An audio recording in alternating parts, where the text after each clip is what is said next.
할렐루야. 우리 옆에 분들과 잠시 인사 나누시겠습니다.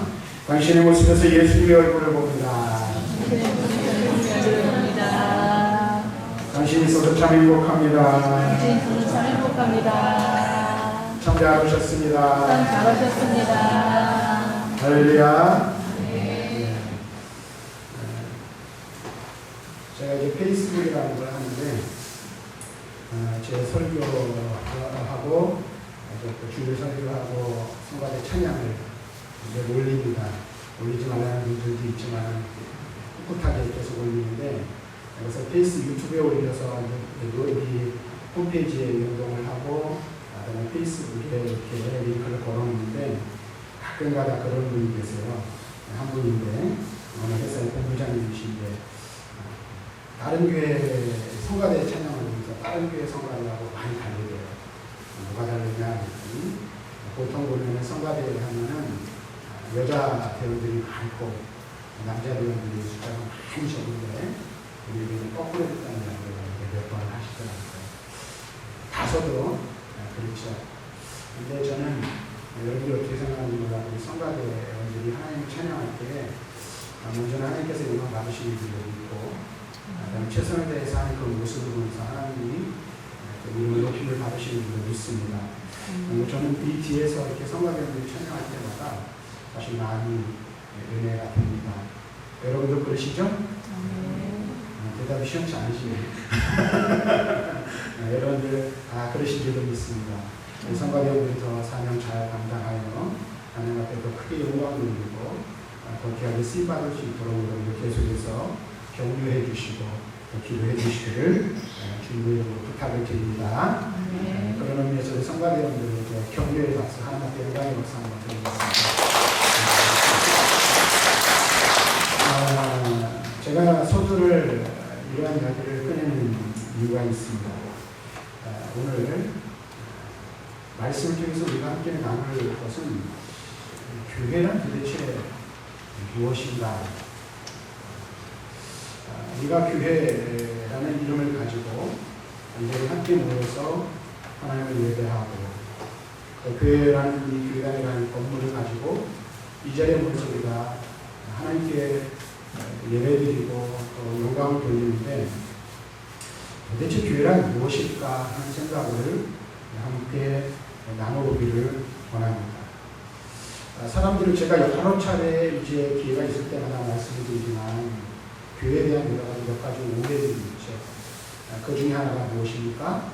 교회는 눈에 보이는 건물로 착각할 때가 있다는 거예요. 그래서 옛날부터 우리 믿음의 선배들은 이 교회의 건물을 뭐라고 해요? 교회당 혹은 예배당이라고 부릅니다. 다시 말하면 이것은 모여서 예배하는 장소이지 이 건물 자체가 교회일 수는 없다라는 겁니다.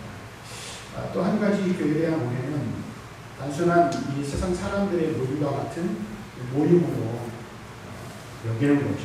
그래서 사람이 모여서 이 교회에 다니는 건물 안에 모여서 예배하면 그것이 다 교회라고 생각하는 경우도 있습니다.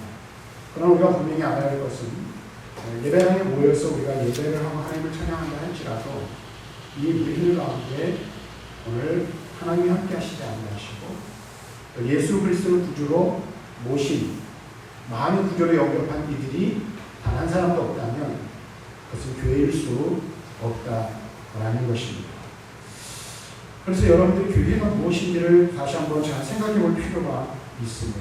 뿐만 아니라 우리가 또 한 가지 생각해야 할 것은, 그럼 우리가 이렇게 모여 믿음의 공동체를 이루고 한 교회를 이루는데, 교회를 이루어 믿음으로 우리가 살아가는 이 우리의 삶에 그 믿음으로 산다는 것이 과연 무엇을 의미하는 것인가 라는 것을 또한 생각해 볼 필요가 있다는 거예요. 이 두 가지를 우리가 잘 이해하고 생각해 볼 필요가 있는데, 왜 그러냐면 교회가 무엇인지를 바로 알 때에 우리의 믿음이 온전한 성장을 이룰 수 있기 때문에 그렇다는 것입니다. 그래서 잘못된 교회관을 갖거나 교회에 대한 바른 지식을 갖지 못하면 우리의 믿음 또한 바르게 성장해 나갈 수가 없기 때문이라는 것입니다. 사실 여러분 생각해 보십시오. 믿음이라는 것이 무엇입니까? 믿음으로 살아간다는 것은 하나님과 나의 1대1의 관계에 있죠. 그래서 예수 그리스도를 구주로 영접하고 그 다음에 하나님을 나의 아버지로 모시는 것. 그래서 그 믿음 안에서 우리가 살아가는 것이 필요해요. 그래서 언제나 이 믿음이라는 것은 하나님께서 믿음으로 살아간다는 것은 홀로서 고독자처럼 하나님과의 1대1과의 관계를 유지하며 살아가는 거예요. 왜 그렇습니까? 누가 나를 대신해서 믿어줄 수 없기 때문에 그래요. 내 남편이 나를 대신해서 믿어줌으로 내가 본받는 게 아니에요. 내 아내가 믿는다고 내가 본받는 게 아니에요. 그렇죠? 믿음은 오로지 누구의? 하나님과의 나와의 관계. 하나님과 나와의 관계 속에서 믿음이 올바를 때 우리가 구원받고 하나님의 거룩한 백성으로 살아갈 수 있는 거예요. 그런데 중요한 건 한 가지가 있습니다. 우리가 이렇게 믿음으로 살아가는 것은 하나님과 나와의 관계 속에서 굉장히 긴밀한 관계를 유지하는 것이지만 신앙생활이라는 것은 또 다른 차원의 문제라는 겁니다. 이 말은 무슨 말입니까? 나 혼자서 나의 믿음을 유지할 수 없기 때문에 신앙생활을 한다는 것은 무엇보다도 더 중요하다는 겁니다. 그래서 성경은 우리에게 무엇을 가르치냐면 각각의 거듭난 그리스도인들을 믿음 그리스도인들 한 몸, 한 지체, 하나의 공동체로 비유하고 있다는 사실이에요. 우리의 믿음은 하나님 앞에서 개인과 개인과의 관계, 하나님과 나와의 관계예요. 그런데 그렇게 믿어 구원받은 우리들이 함께 모여 한 몸을 이루고 각 지체를 이루어 한 공동체를 세워나간다는 거예요. 그리고 그 믿음을 가진 사람들이 그 공동체 안에 거하여 믿음의 삶을 살아갈 때에 그 믿음이 성장하는 믿음, 살아있는 믿음이 될 수 있음을 우리들에게 말씀해주고 있는 하나님의 진리의 말씀이라는 사실입니다. 그래서 여러분들 뒤에서도 말씀드리겠지만 교회를 떠나서 우리가 믿음 생활을 한다는 것이 결코 쉽지 않습니다. 가능하지 않다는 사실을 우리는 분명히 알아야 합니다. 각 지체된 성도들이 모인 그리스도의 공동체가 바로 교회라고 성경은 우리들에게 가르쳐주고 있습니다. 근데 이 교회를 이야기할 때 여러 가지로 이야기할 수 있는데 한마디로 말하면 교회는 신비로운 연합체라 말할 수 있습니다. 왜 그럴까요? 이 교회는 사람이 세운 기관, 사람이 세운 단체 혹은 사람이 세운 사업체가 아니기 때문에 그렇습니다. 우리가 자발적으로 모인 것 같아요. 그렇죠. 교회는 어떻게 보면은 사실은 인간적인 측면에서 보면 구속력이 없어요.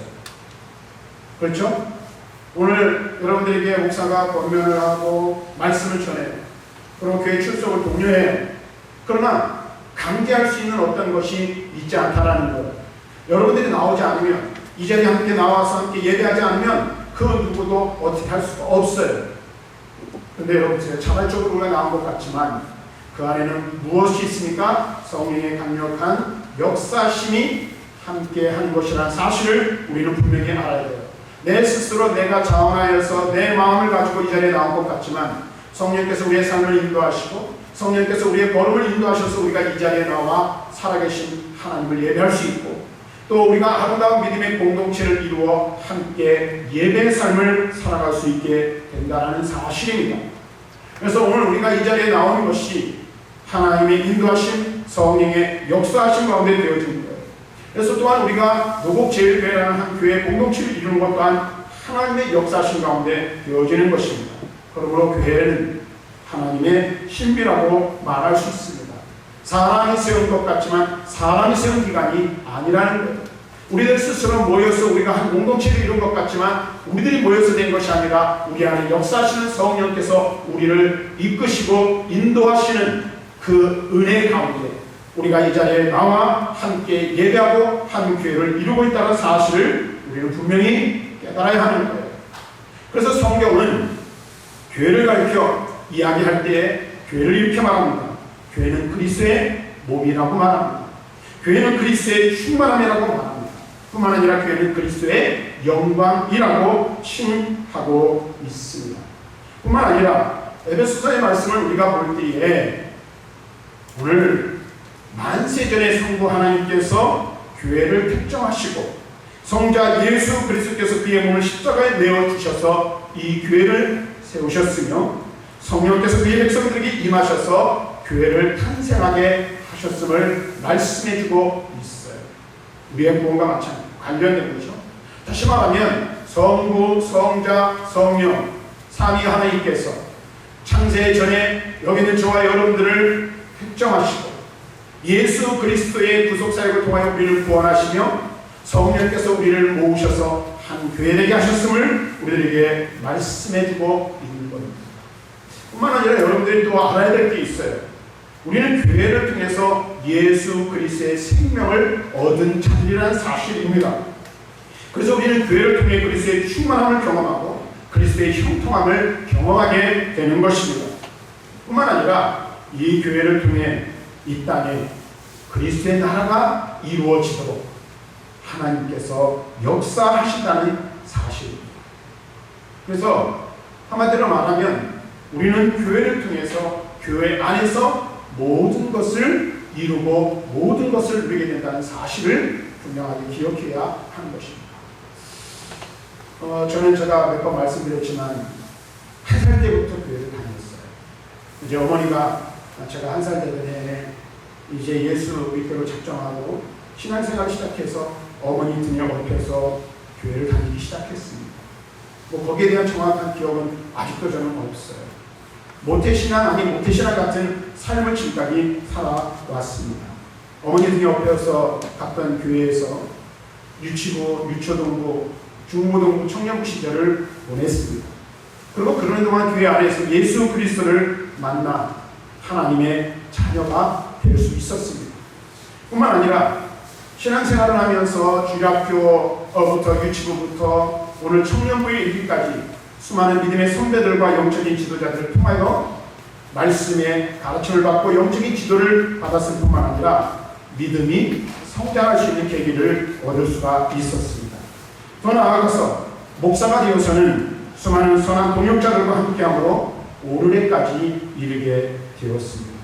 그리고 지금 여러분들이 어떻게 생각하든 또는 내 스스로 어떻게 생각하든 목사라는 거룩한 영광의 직분을 감당할 수 있는 이것이 교회를 통해서 하나님께서 제게 주신 축복이라고 저는 믿고 고백합니다. 여러분 한번 보십시오. 교회 안에는 모든 것이 다 있습니다. 왜요? 교회는 그리스도의 충만이기 때문에 그렇습니다. 우리는 교회를 통해서 예수 그리스도를 만나고 교회를 통해서 구원을 받습니다. 우리는 교회 안에서 하나님의 자녀됨의 권세를 누리는 것입니다. 교회 안에 하나님의 은혜로 충만하여 그 은혜 안에 머물며 그 은혜를 누리며 살게 된다는 사실을 우리는 분명히 깨달아야 하는 것입니다. 그래서 시편 기자는 시편 84편 10절과 11절에 이렇게 고백합니다.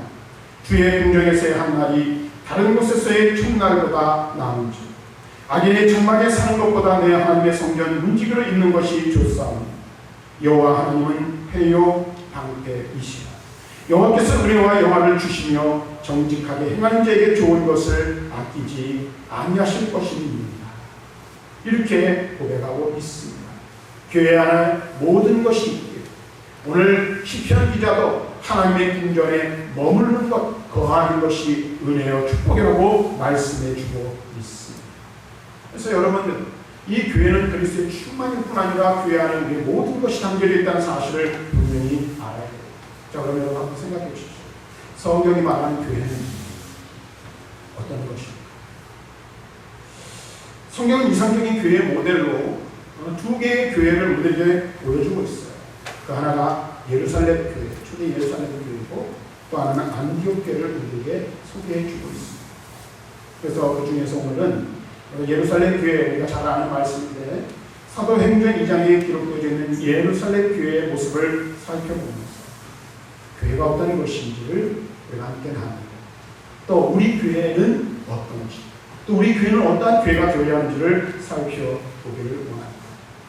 예루살렘 교회를 정의한다면 한마디로 말하면 살아있는 교회라고 말할 수 있습니다. 그래서 우리는 예루살렘 교회를 살펴보면서 살아있는 교회는 어떤 교회인지를 우리는 알 수가 있는데 그 특징 중에 하나가 한마디로 이게 어떤 하나를 이야기하면 관계의 건강함이라고 말할 수 있습니다. 교회가 살아있으면 무엇보다도 바른 관계로 증명되어진다는 사실입니다.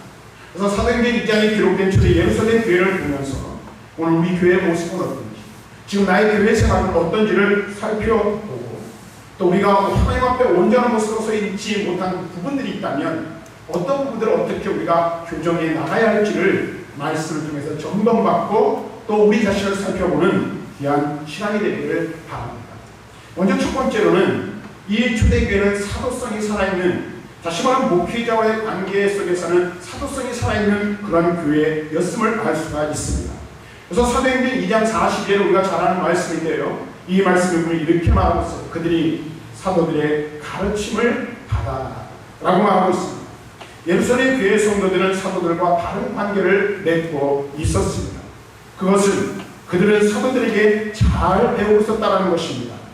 무엇을 배웠습니까? 하나님의 말씀을 잘 배운 공동체가 바로 초대 예루살렘 교회였다는 것입니다.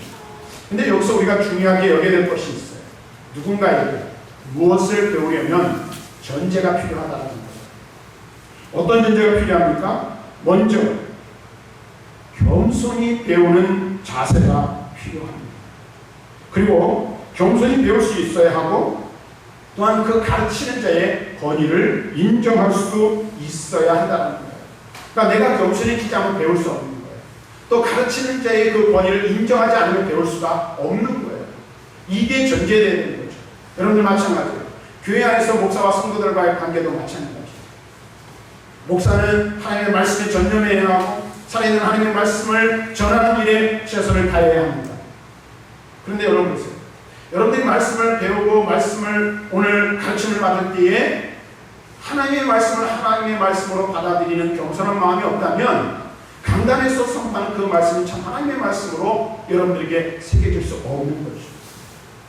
그래서 먼저 겸손한 마음이 우리에게 있어야 하는 거예요. 하나님의 말씀을 하나님의 말씀으로 받을 수 있는 겸손한 마음이 있어야 돼요. 또한 여러분 보세요. 권위라는 것은 사실 그런 것 같아요. 내가 목사로서 목사니까 내 권위를 주장하고 내 권위를 인정해달라고 해서 이 권위가 생기는 건 아니잖아요. 그런데 여러분 보세요. 우리가 잊지 말아야 될 것 한 가지가 있어요. 꼭 기억해야 될 게 있어요. 그게 뭐예요? 저 자신도 그렇고 여러분도 그렇고 인정해야 될 건 하나님께서 부여하신 권위가 있다는 거예요. 우리는 그것을 인정할 수 있어야 돼요. 물론 앞에서는 사람, 김종환 목사는 사람이기 때문에 실수할 수 있어요. 연약한 부분들이 있을 수 있어요. 모자란 부분들이 있을 수 있어요. 그러나 하나님께서 노곡제일교회 목사로 세우시는 거예요. 그럼 그 권위를 가지고 담대하게 하나님의 말씀을 전할 수 있어야 할 뿐만 아니라 말씀을 받는 여러분들도 어떻게 돼요? 하나님의 말씀으로 받을 수 있는 권위를 인정함이 있어야 한다는 거예요. 초대 예루살렘 교회는 이와 같은 것들이 있었다는 거예요. 다시 말하면 사도들이 하나님의 말씀을 가르칠 때에 그 말씀을 하나님의 말씀으로 받아 겸손하게 받아들이고 사도의 권위, 하나님이 세우신 하나님의 일꾼이라는 권위를 인정함이 있었다는 거예요.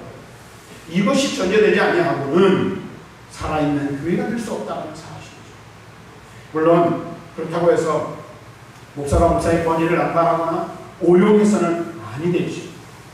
그러나 그러한 것들을 우리가 거기까지 나아가는 것이 아니라 적어도 기본적인 부분들에서 이러한 것들이 인정되지 아니하면 참 교회를 이루는 첫걸음을 뗄 수가 없다는 사실을 우리는 분명히 알아야 합니다.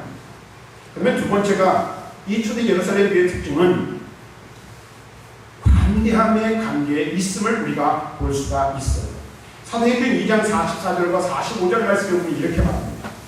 믿는 사람이 다 함께 있어 모든 물건을 서로 통용하고 또 재산과 소유를 팔아 각 사람의 필요를 따라 나누어 주며. 이 말을 여러 가지로 해석할 수 있는데 성도들, 초대 예루살렘 교회 성도들은 서로에 대하여 관대하였다라고 말할 수 있을 것 같아요. 이 관대함이라는 것이 여러분 뭐라고 생각합니까? 그것은 마음이 너그럽고 넉넉한 상태를 의미하는 것입니다. 그래서 예루살렘 교회뿐만 아니라 초대교회의 모습들을 우리가 여러 지역 교회를 살펴보면 그 교회가 어디서부터 시작됐습니까? 가정에서부터 시작된 가정교회인 것을 알 수가 있습니다. 다시 말하면 각 가정을 개방하여서 그곳에서 함께 이 성도된 자들이 모여 예배하고 성도의 아름다운 교제를 하고 있습니다. 누군가는 어떻게 했어요? 자기의 가정을 내어놓아야 하는 거예요.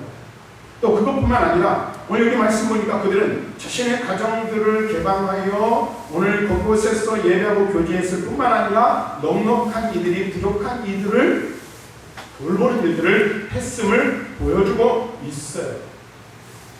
그러니까 더 가진 사람이 갖지 못한 사람들에게 베풀고 나눠줍니다. 연약한 강한 사람이 연약한 자를 돌아보는 그와 같은 관계가 초대교회 안에 있었다는 사실을 볼 수가 있습니다. 이것을 보면서 우리는 그런 생각을 해보게 됩니다. 어떤 생각을 해보게 됩니까? 그리스도인의 매력 중 하나, 그것은 바로 관계함에 있음을 우리는 여기서 깨닫게 됩니다. 살아있는 교회는 어떤 교회입니까? 관계함과 또 관계한 돌봄과 나눔의 공동체가 살아있는 교회의 모습이라고 말할 수 있어요. 네, 여러분 보세요. 제가 이런 부분들도 기회가 있을 때마다 수차례 얘기를 하지만 우리 안에서 먼저 초대 예루살렘 교회처럼 서로에 대해서 관용하고 용납할 수 있는 마음, 이것을 한마디로 말하면 뭐라고 정의내릴 수 있어요? 서로 사랑하는 마음이 우리 안에 충만해야 한다는 사실. 왜 그럴까요? 왜 믿음의 공동체는 사랑으로 반대하고 사랑으로 용서하고 용납하며 이해하는 공동체가 되어야 할까요? 그리스도께서 우리에게 그렇게 하셨기 때문입니다. 하나님께서 우리에게 그와 같은 사랑을 우리에게 베푸셨기 때문에 그렇다고 성경은 우리들에게 말씀해주고 있어요. 그러면서 말하죠. 내가 너희를 사랑한 것 같이 너희도 서로 사랑하라. 하나님과 원수되었던 우리를 하나님께서 사랑하셨어요. 그래서 그 하나님께서 우리를 사랑하시는 증거로 하나님께서 가장 큰 희생을 친히 치르셨어요. 그것이 무엇입니까? 그의 아들 예수 그리스도를 우리에게 내어주신 것입니다. 우리를 사랑하시되 아들을 주시기까지 사랑하셨다는 거예요. 그 예수님께서, 우리를 사랑하신 그 하나님께서 우리에게 요구하시는 것, 교회에게 특징 지어 부어주신 것, 그것이 무엇입니까? 사랑이라는 거예요. 사랑. 그런데 여러분, 이 부분에 있어서 여러분은 어떻습니까? 정말 우리가 이 사랑을 받은 자로서 서로 사랑을 실천하고 사랑을 나누고 사랑을 베풀며 사랑하고 있습니까? 그리스도께서 우리를 용서하신 것처럼 우리도 우리의 형제에 대하여, 우리의 자녀들에 대하여 함께 공동체를 이루어가고 있는 한 성도된 공동체의 지체들이 우리에게 어떤 실수를 저질렀을 때나 잘못한 일이 있을 때 또는 그 일들에 대하여 용서를 구할 때 우리는 진실을 된 마음으로 그들을 용서하고 용납하고 있으신다. 솔직하게 말씀드리면 여기는 저 자신입니다. 우리 교회 공동체에 제가 볼 때 많이 부족한 부분이 그런 부분이라고 생각합니다. 저도 예루살렘 교회를 보면서 살아있는 교회의 모습은 어떤 모습인가? 우리 교회가 어떻게만 하나님 앞에서 살아있는 교회로서 하나님의 능력과 역사를 경험하고 또 그 안에서 우리 사랑하는 성도들의 믿음이 날마다 성장할 수 있을까? 그걸 생각할 때에 우리 안에 관대함이 넘쳐나요. 관대함이 넘쳐나요. 서로를 이해하고 용납하고 용서하고 관용할 수 있는 마음이 우리 안에 있어요. 그리고 나보다 믿음이 강한 자가 나보다 믿음이 연약한 자를 돌아보고 살필 수 있는 은혜가 우리 안에 있어야 한다는 사실. 그럴 때 우리 교회가 살아있는 교회로서 하나님 앞에 온전한 모습으로 세워줄 수 있는 줄로 믿습니다. 사랑하는 성도 여러분, 관대하십시오. 관대하십시오. 여러분들 서로에게 관대하시기를 바랍니다. 하나 더 말씀드리면 살아있는 교회는 어떤 교회입니까? 예배가 살아있는 교회가 살아있는 교회라는 사실을 우리는 알 수가 있습니다. 사도행전 2장 47절 말씀을 보면 이렇게 말합니다. 날마다 마음을 같이하여 성전에 모이기를 힘쓰고 집에서 떡을 떼며 기쁨과 순전한 마음으로 음식을 먹고 하나님을 찬미하라. 예루살렘 교회가 이런 교회였다는 겁니다. 자, 보십시오. 예루살렘 교회의 성도들은 하나님과 다른 관계를 맺고 있었어요. 그러니까 흔히들 그런 이야기를 하잖아요. 이 십자가가 뭐냐? 하나님과 인간과의 관계, 사람과 사람과의 관계를 이야기하는 거라고 말하죠. 수직과 수평의 관계가 바로 되어야 된다는 것을 신앙생활. 근데 초대 예루살렘 교회는 오늘 어떻게 했어요? 관대함으로 서로를 용서하고 용납하고 이해하고 그 성도들과의 관계가, 사랑의 관계가 살아있는 교회였어요. 그것뿐만 아니라 하나님과의 관계가 살아있는데 무엇이 살아있는 교회였어요? 예배가 살아있는 교회였다는 사실을 말씀해 주고 있어요. 그래서 오늘 우리가 읽은 이 말씀을 보면 떡을 떼면 기도하면서 경건한 마음과 기쁨으로 누구를 예배했습니까? 살아계신 하나님을 예배하였다라고 말하고 있습니다. 살아있는 교회 성도들은 교회에서든지 혹은 가정에서든지 또는 삶의 현장 속에서 늘 예배자로 살아가고 있다는 사실을 우리는 분명히 알아야 돼요. 그래서 저와 여러분들이 정말로 살아있는 예배자로 살아있는 예배를 드리는 그런 예배자로 하나님 앞에 세움을 받아야 한다는 사실을 분명히 알아야 돼요. 지난번에도 말씀을 드렸지만 여러분 한번 생각해 보십시오. 오늘 우리가 이 시간 나와서 이 자리에 앉아 우리가 예배를 드려요. 그렇죠? 예배하러 이 자리에 나왔잖아요. 동의하십니까 여러분? 예배하러 나왔죠. 근데 예배하러 우리가 이 자리에 나오는데 대부분의 많은 분들이 습관에 젖어서 습관적으로 앉아있다가 그냥 가버리는 경우들이 허다하다는 겁니다. 저는 영적인 투시력이 없습니다. 그래서 여러분의 마음을 다 들여다볼 수가 없어요. 그러나 제가 그 전에도 한번 말씀드렸는데 한 가지 하나님께서 제게 주고 다른 분들도 다른 목사님들도 마찬가지지만 설교를 하면서 성도들을 살펴볼 때에 말씀을 잘 받는지 안 받는지 정도는 느껴져요. 근데 여러분 보세요. 우리가 이 시간 이 자리에 나와서 예배하러 나왔어요. 앉아있어요. 근데 정말로 우리가 드리는 이 예배를 하나님이 받으시고 하나님께서 우리의 예배하는 이 자리에 우리 가운데 임재하셔서 우리를 다스려 주시고 우리를 주장하신다는 사실을 믿고 있으십니다. 그리고 내 마음과 온 마음과 정성을 다해서 내 마음을 집중하고 내 생각을 집중해서 살아계신 하나님께로만 향해 있냐. 일주일의 모든 삶이 모두가 예배가 돼야 돼요. 근데 그 모든 삶이 예배가 되기 위해서 먼저 우리는 어떻게 주일에 드리는 이 예배가 살아있는 예배가 돼야 된다는 거예요. 이 예배를 통해 하나님의 임재를 경험하고 하나님의 다스리심을 경험하고 또 그 하나님의 다스림 속에서 내 마음과 내 육체와 내 모든 것을 드려 예배자를 나아가는 그런 마음이 있어야 된다는 거예요.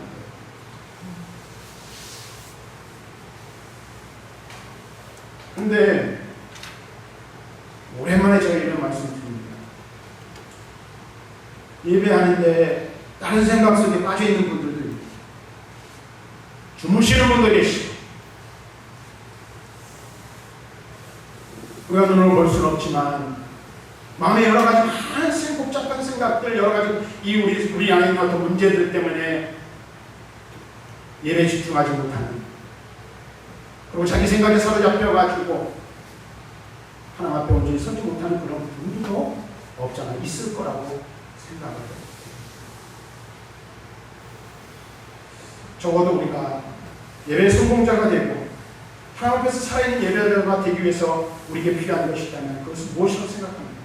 적어도 내가 일주일에 한 번 나오는 이 시간에 목숨을 걸고 이 시간에 내가 하나님을 만나기나 하나님 앞에 서기나 하나님과 교통하고 교제하기나 하나님의 내게 주시는 은혜를 내가 받으리라 하나님이 주시는 말씀으로 내가 내 심령이 충만하게 채워지리라